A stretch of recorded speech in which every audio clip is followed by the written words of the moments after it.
Face recording studio गया। प्रेम से बोल बाबा भूतनाथ की।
गे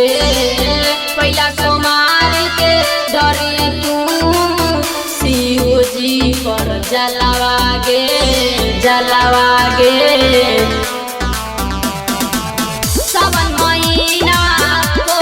पावन मानिले हमर बतिया गे पहला कुमार के डरे तू शिव जी पर जलावा गे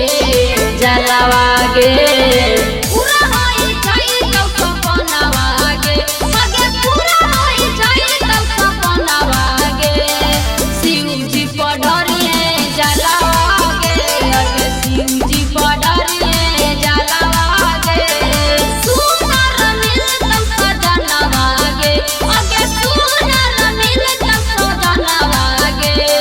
शिव जी पडरिए जलावा गे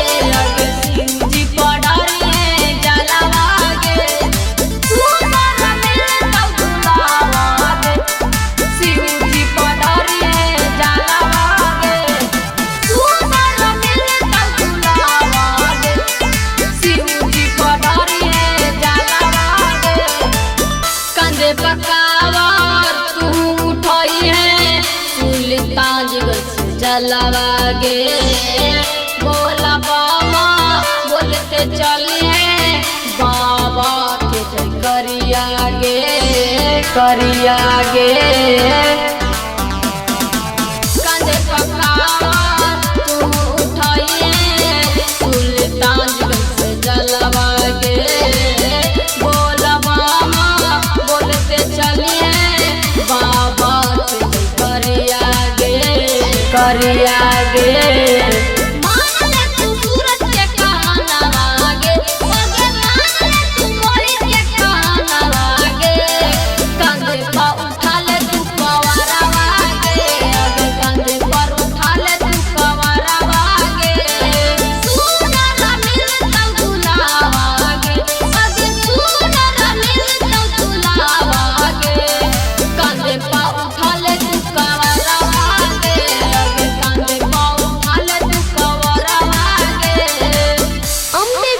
रिकॉर्डिंग स्टूडियो गया।